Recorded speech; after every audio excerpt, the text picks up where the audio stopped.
आज 16 मई 2024 को ऋषि मुनियों की पवित्र स्थली प्रयागराज के संविलियन विद्यालय मंदिर भगवतपुर प्रयागराज के प्रांगण से लोकसभा क्षेत्र 51 फूलपुर के विधानसभा 261 शहर पश्चिमी के बूथ संख्या 129 130 में मतदाता जागरूकता की शपथ दिलाई जा रही है, जिसमें समस्त शिक्षकगण सहित मैं समाज सेवक डॉक्टर कुलभूषण सिंह पटेल इसमें शामिल हूं।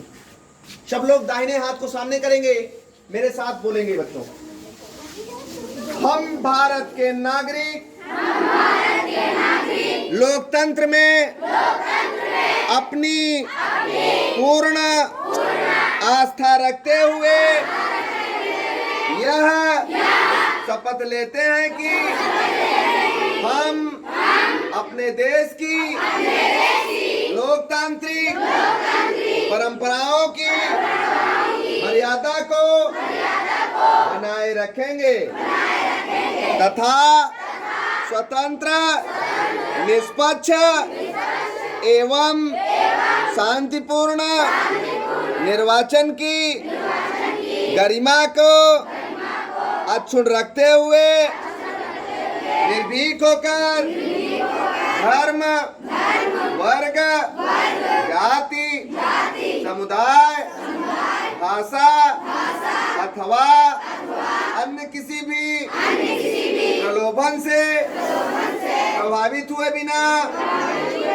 सभी निर्वाचनों में अपने मताधिकार का प्रयोग करेंगे।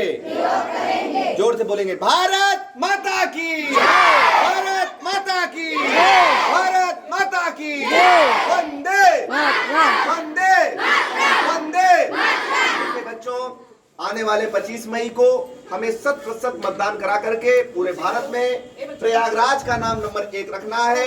इसके लिए आप अपने घर के गार्जियंस को भी बताने का काम करेंगे कि सब लोग 25 मई को अपने घरों से निकल करके मतदान करने जरूर जाएंगे, क्योंकि यह हमारा एक पर्व है। इस पर्व को हमें आपको जन भागीदारी करते हुए हर एक जन तक इस आवाज को पहुंचानी है और हर घर के लोगों को निकाल करके मतदान करानी है। ठीक है, यह हमारा एक पर्व है, इसमें सबकी भागीदारी अहम होती है। कोई न जात पात भेदभाव सब मिटा करके हमें जो अच्छा हमें कैंडिडेट लगे उसको उनके सामने की बटन दबा करके और 100% मतदान करा करके प्रयागराज का नाम नंबर 1 करना है। ठीक है बच्चों, सड़क सुरक्षा के रूप में इस समय दीदी एक्सीडेंट कितने हो रहे हैं। एक्सीडेंट के लिए बेटे हमें आपको कभी कभी क्या होता है कि जब हम गाड़ियों से उतरते हैं, चाहे वो बस से उतरते हैं या टैक्सियों से उतरते हैं, जैसे ही हम लोग उतरते हैं तुरंत हम आगे से गाड़ियों के आगे से निकलते हैं। वो बहुत हानिकारक है। ज्यादातर एक्सीडेंट इसके कारण होते हैं कि जैसे ही हम गाड़ी से उतरते हैं हम गाड़ी के आगे जाते हैं और गाड़ी का ड्राइवर देख नहीं पाता है और उसके अनदेखी में यह घटना घट जाती है। तो जब भी हम गाड़ी से उतरे तो हमें आपको ठहरना है, गाड़ी के पीछे से निकलना है। कभी कभी ऐसी भी घटनाएं होती हैं कि जैसे ही बस खड़ी हुई आप उतर करके आप पीछे से आगे नहीं क्रॉस करते हैं और उसके कारण एक्सीडेंट हो जाते हैं। ओवरटेक के चक्कर में एक्सीडेंट हो जाते हैं। यह सब हमें आपको बचाना है बेटे। अब इस समय जैसे आप कभी भी गाड़ी चलाएं, आप अपने घर के लोगों को भी बताने का काम करेंगे कि जो 2 व्हीलर चलाएंगे हेलमेट लगाएंगे, 4 व्हीलर चलाएंगे सीट बेल्ट लगाएंगे। यह जागरूकता जन जागरूकता के रूप में हमें आपको बतानी है, लोगों को करानी है।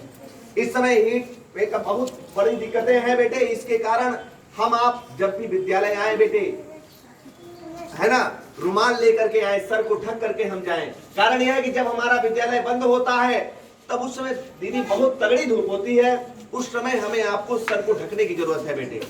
टोपी लगाएं, है ना, मतलब हमें गर्मी से बचने के लिए जो भी उपाय हैं हमें आपको करने हैं। ठीक है। और बेटे अगले स्टेप में इस समय देखिए संचारी रोगों में बहुत से ऐसे रोग हैं कि हम आप चलते चलते बताइए घटनाएं घट जा रही हैं। आदमी हार्ट अटैक की दिक्कतें आ रही हैं, तमाम तरह की दिक्कतें आ रही हैं। यह क्यों आ रही हैं? यह हमारे बेटे 10 मिनट अपने स्वास्थ्य के प्रति न देना है। कुछ नहीं है बेटे, सब यही रह जाना है। कुछ ऐसा करके चला जाए कि आने वाली पीढ़ियां भी एग्जाम्पल दे कि हाँ हमने कुछ किया है। ठीक है, इसलिए हमें आपको जन जागरूकता के लिए हमें डेली का डेली सिस्टम बना लीजिए। हमें अच्छे काम को करना है। कहीं भी आप किसी की हेल्प करिए। कभी कभी क्या होता है कि रोड में जाम होता है और जाम के कारण कई जिंदगियां जीवन और मौत के शिकार हो जाते हैं बेटे।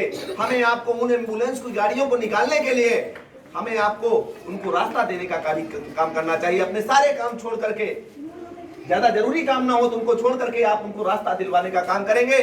जाम को खुलवाने का भी काम हम आप किया जाए, क्योंकि कारण यह है कि जाम के कारण कई जिंदगियां चली जाती हैं। इसलिए हमें अच्छे काम को करना है। आज मैं पीछे मैं आया था तो बेटे मैं